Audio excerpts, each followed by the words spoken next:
Iran ने America को कड़ी चेतावनी दी है। आपको बता दें कि ईरान में पिछले साल शुरू हुए आर्थिक संकट के विरोध प्रदर्शन अब राजनीतिक आंदोलन बन चुके हैं, जिसके बाद से अमेरिका की तरफ से लगातार ईरान को लेकर बयानबाजी की जाती रही और यहां तक कार्रवाई की बात की जाती रही।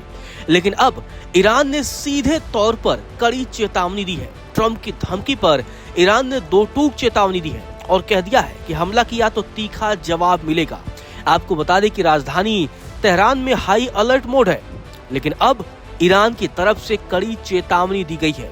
ईरान के संसद के स्पीकर ने अमेरिका और इजराइल को खुली चेतावनी दी है। स्पीकर ने दो टूक शब्दों में कह दिया है कि अगर उन पर हमला होता है तो उनका लक्ष्य अमेरिकी सैनिक और इजराइल होंगे। यानी कि ईरान की तरफ से साफ कह दिया गया है कि अमेरिका के खिलाफ सैन्य और इजराइल के ठिकानों को लक्ष्य माना जाएगा और अमेरिकी सेना को तबाह कर दिया जाएगा। ईरान की ये चेतावनी सीधे तौर पर राष्ट्रपति डोनाल्ड ट्रंप को कड़ी चेतावनी मानी जा रही है। ईरान ने चेतावनी दी कि यदि अमेरिका ने उस पर हमला किया तो तेहरान इजराइल और क्षेत्र में मौजूद अमेरिकी सैनिकों के ठिकानों पर सीधी और जवाबी कार्रवाई करेगा। इससे पहले आपको बता दें कि अमेरिकी राष्ट्रपति डोनाल्ड ट्रंप ने ईरान में बड़े बदलाव के संकेत दिए थे। उन्होंने कहा था कि ईरान को आजाद कराने को अमेरिका तैयार है। सत्ता परिवर्तन में अमेरिका ईरान की मदद करेगा।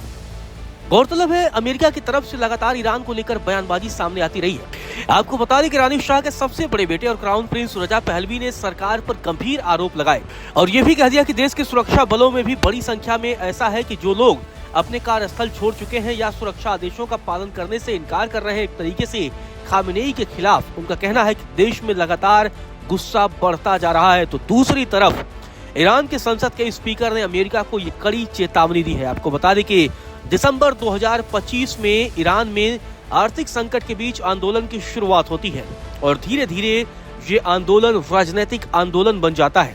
वहीं इसी बीच मानवाधिकार संगठनों ने 68 मौतों की पुष्टि भी की है।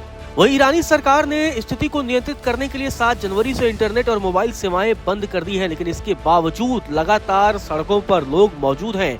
तेहरान, तबरीज, मशहद और कुर्दिश इलाकों समेत 100 से ज्यादा शहरों में लगातार आंदोलन हो रहा है। तो इसी बीच ईरान के सर्वोच्च नेता यानी supreme leader Ayatollah Ali Khamenei ने प्रदर्शनकारियों पर विदेशी ताकतों के साथ साठगांठ का आरोप लगाया है।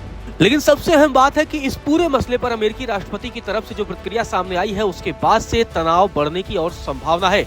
अमेरिकी राष्ट्रपति डोनाल्ड ट्रंप ने ईरानी जनता को मदद का आश्वासन दिया था, जबकि अमेरिकी विदेश मंत्री मार्को रूबियो ने प्रदर्शन का समर्थन किया।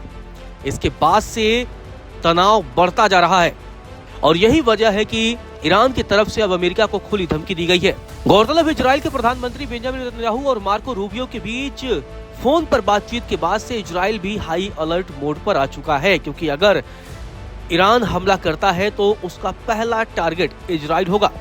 वह इजराइल हाई अलर्ट मोड पर है और वो किसी भी संभावित अमेरिकी कार्रवाई के लिए इजराइल पूरी तरीके से तैयार है। इजरायली सुरक्षा अधिकारियों की तरफ से जो बयान सामने आया है, उसमें कहा गया है कि वे क्षेत्र की नाजुक स्थिति को देखते हुए हर संभव स्थिति का सामना करने के लिए तैयार हैं और अमेरिका के फैसलों पर कड़ी नजर भी रख रहे हैं।